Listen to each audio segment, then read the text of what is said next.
My first guests tonight are in one of the greatest bands on earth. Have sold more than 120 million albums worldwide. They are...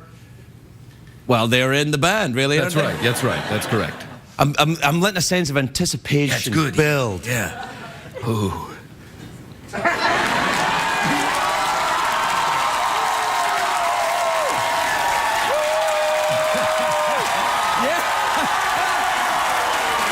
James and Lars of Metallica, everybody come on!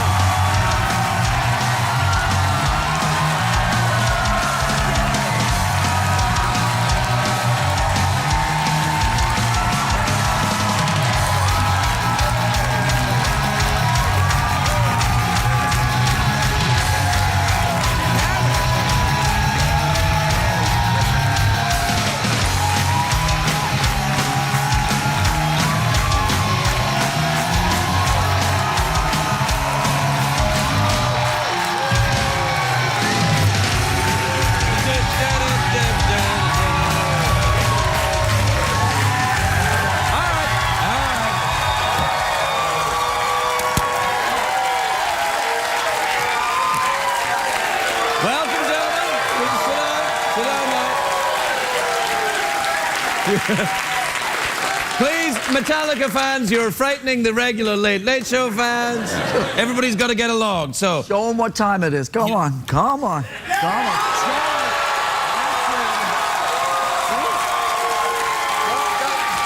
Few of them out there. Yeah. What's weird is we get Metallica fans here every night. Every night. So you guys are in a pop group. That's nice. And this is your film? Up and coming pop group. Have you ever been called a pop group? Like, did you ever like start out when you do the local radio going, these guys are in a pop group and they Never. Come on. Really, never. We've been thrown out of clubs because they thought we were punk. They thought we were punks, and we're supposed to be, you know, playing in a rock club, and I remember that, and back in, it was kind of near this area. Really? LA. Yeah, we got thrown out of a club because That's why we left. Yeah. I've been thrown out of clubs in this area and I didn't do anything at all. But did you, I mean, when you started, because there was that punk metal kind of thing going on at the beginning, it was you guys and Motorhead were the only guys we were allowed to listen to. I was in punk bands, and they're like, we were allowed to listen to Metallica and Motorhead, and everyone else, it was, you know, we had to get them if we saw them. That was it. Motorhead was a huge inspiration for us getting together, and obviously at that time, 79, 80, 81, Motorhead was like the biggest band in England and one of the biggest bands in Europe. So when they came over here was right when we met, and we basically, like, they were like our heroes, and I followed them around on tour all through California, drove behind their tour bus. Really? Just to, you know, like I was... nothing creepy about that, young man. Nothing creepy about that. Still will do that occasionally. Hey, Lemmy, I'm a drummer. That's right. I'm a drummer. Let me on your bus. Yeah. Oh, you're that, if you ask Lemmy about it, it's like, you're that kid that threw up all over himself in my hotel room. Really? That's the one. On an album in about 84, 85, on the inner sleeve, there's a picture of me. This is a true story. Inside, in the inner sleeve, with me with a barf all over myself, in his hotel room, at 3 in the afternoon. Lemmy came to town, which was, like I said, that was the biggest thing in our worlds, and I was pretty nervous. Yeah. So a couple of shots of straight vodka. Don't try that at home, kids, but a couple of shots. I tried that once in 1979, and you threw up. And I woke up in 1992. So I tried that outside of Lemmy's hotel, walked in, and a couple hours later, I woke up, and I'd been photographed, and it ended up on the inner sleeve of the next Motorhead album. Nice. And all its infamy. Nice. There you go. That's kind of cool, but now it's very different, of course. You're all your dads now. You drive the minivan to school, and it's like any barf on front of you is from your kid. Yeah, that's right. You're covered in like Cheerios and milk. Nothing rock and roll about any of that. Well, I don't know. I mean, the thing is, I mean, you guys were rehearsing today, which is something I never do. But when I heard you guys... we don't do very often. Well, I don't know. You sounded pretty good. It was kind of interesting. I thought, gosh, they're dads, and yet they can rock. You can combine those two loves of life. Yeah, a little bit. Rock. Yeah? New subgenre. What, dad rock? Yes. Oh, I think it exists already. Yeah, it's well, Manilow is no. Well, actually, the wrong. Name the second Manilow song. Through the Rain. I don't know. Okay. Does anybody know? Enter the Man in a Pantsuit. Enter Manilow. Barely man enough. Hey, hold on. What's happening there? That's interesting. What happened there is you completely split the room. Yeah. The Metallica fans are like, yeah! And the other CBS viewers are like, oh, come on. That's a little too harsh. Well, see, I bribed a secretariat over there with some carrots to try and, get secretariat into the metal mood. No. Yeah. You don't give that horse carrots. That horse has a cocaine problem. Well, you were talking about it. Look at that. That's why he's bouncing around like that. And that's why the mustache is white. Okay. Why is it so fat? Oh, man.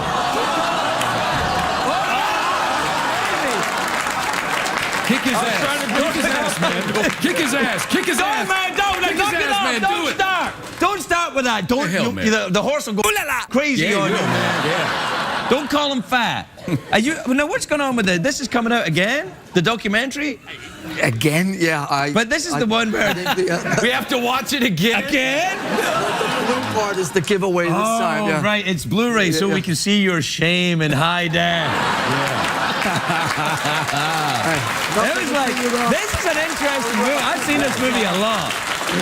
I've seen this movie a lot because when I tour or doing stand-up, it's a tour bus, and there's guys on the bus, and we watch tour bus movies, and they are Spinal Tap, of course, and Metallica documentary. That's great company to be in. Yeah, no, ours was our favorite one was Blazing Saddles. Yeah, that's a good we've seen one. about 9,000. Anything by Jason Statham is awesome on a tour bus. Yeah, very good. It's very. He's like, oh, crikey, you up. He'll cut you. So that gets you in a good mood for a show? No, this is after the show. This is to bring me down. Yeah. This is when you're all arguing and stuff. That'll bring you real down. That'll bring you all the way to the basement. This was a brave thing to do at the time. I mean, it was like a reality show for a very successful band. Who talked you into it? Because I'm not saying that you shouldn't have done it. It was just like you exposed yourselves, like kind of. It was it was something that happened over time. Yeah. Joe and Bruce, the directors, we knew them from the Paradise Lost movies. We had given them the rights to use our music for those because we believed in what they were doing and the cause of the Memphis 3. Right. So we were making a new record in '99 or 2000, and they came up to I'm looking at you. Don't look at me. Yeah. They came up to San Francisco to film the process of us making a new record, and then over the course of the next few months, one breakdown after another breakdown. It's kind of like Spinal Tap. It's like Marty DeBerge is like, that's right. I made a documentary and I didn't know what I was going to get. One thing. Haggis. And another thing. Shortbread. No, none of that talk here. Okay. So, Well, you lead by No. It inspiration. sounds like that because I'm Scottish, but that's not You lead that. by example. Yeah. So they ended up sticking around and capturing the whole downfall in its glory, and then afterwards they sort of sat down. It's actually a great movie, I think. Well, they sat down and said, "Listen, we think we have a great story here because it's not really a story about a rock and roll band. It's a story about human beings going through a very turbulent time in their lives, set against the background of rock and roll. And it's pretty rock and roll as well. And we think it's going to be a great movie, and we went, okay." It's really good. Followed along. We have to take a break. Do you ever do that when you're playing a stadium show? You just go, we got to stop and thank our sponsors? That's called the bass solo. Yeah, the bass solo. We're going to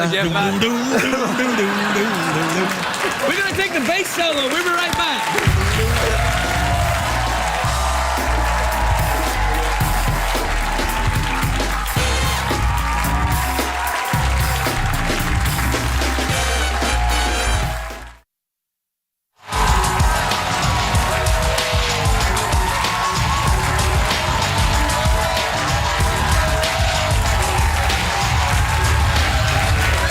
Welcome back, everybody. I'm here with James and Lars from Metallica.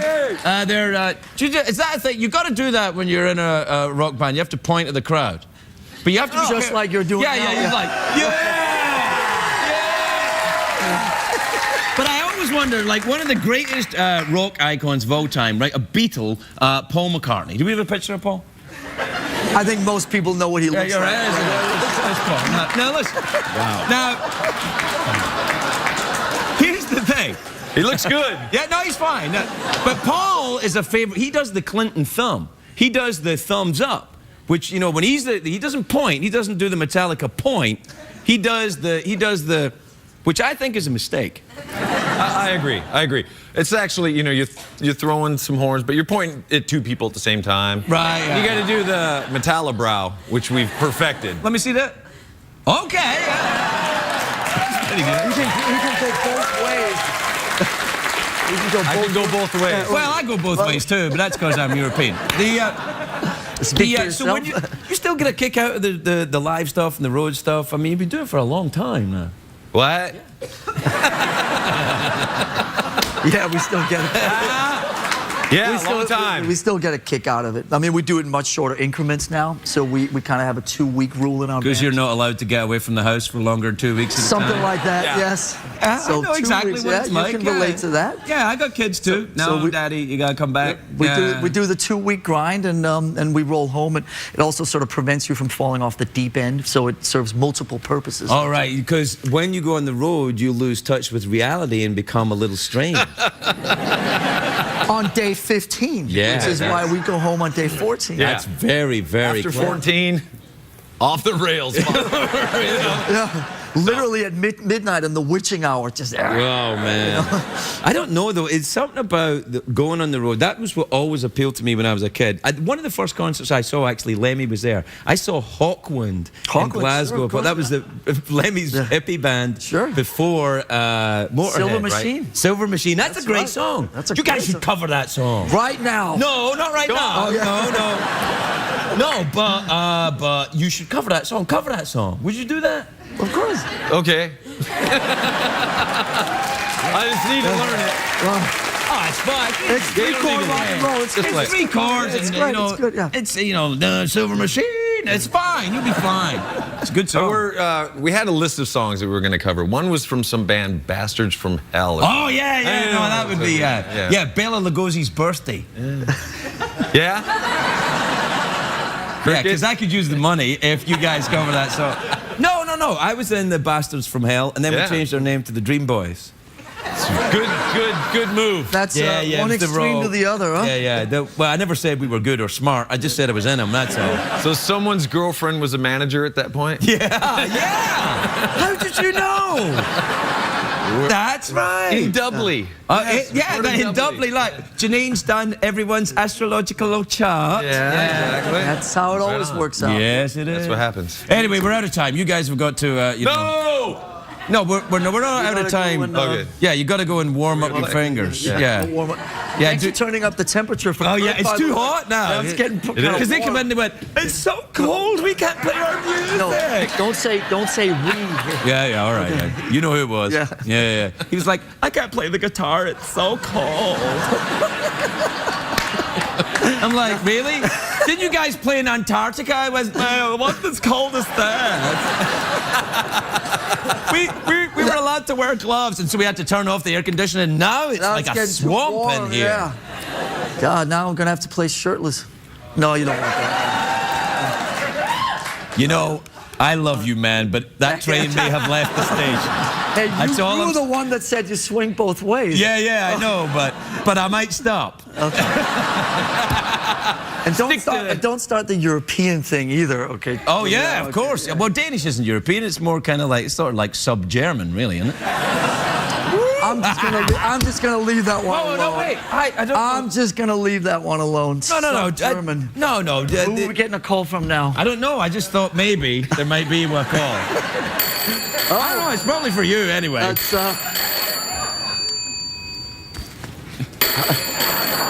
it's Paul.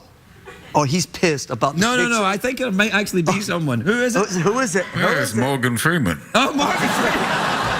I really want you calling in? to. I want you to take your shirt off for me.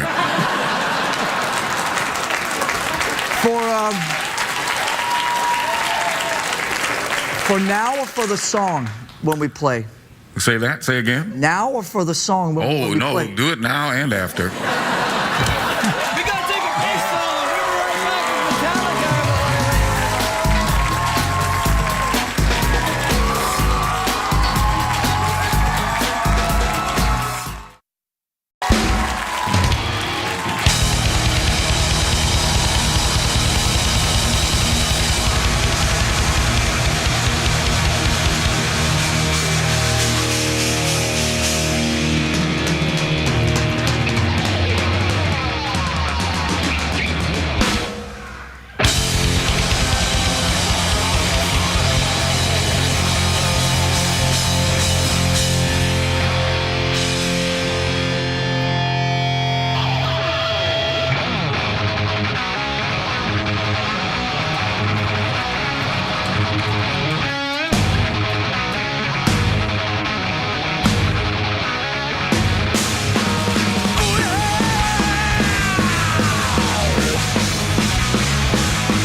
Give me fuel, give me fire, give me that which I desire.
Give me that which I desire now.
Give me that which I desire.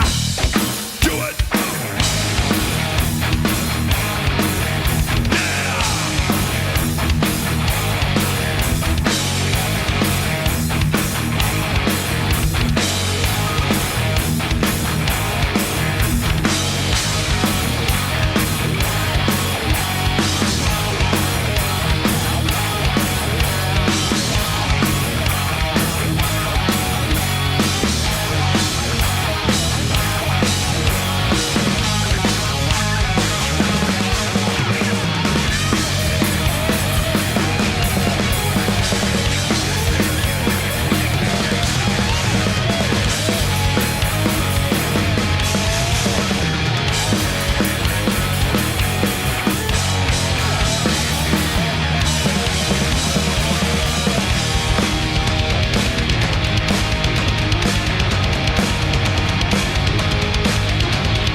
buddy, I know they're looking at my ass, and I don't care.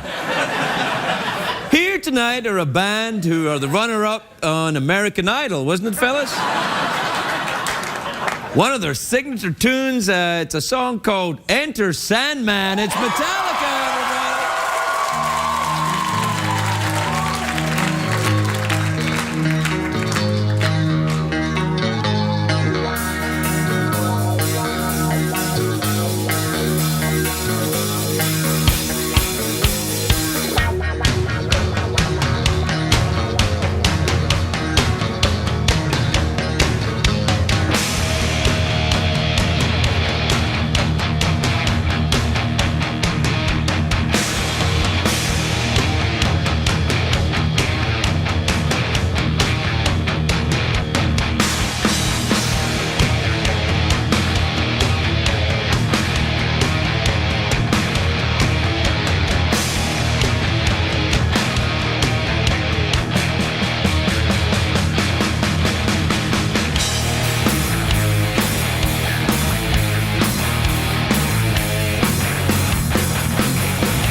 Never land.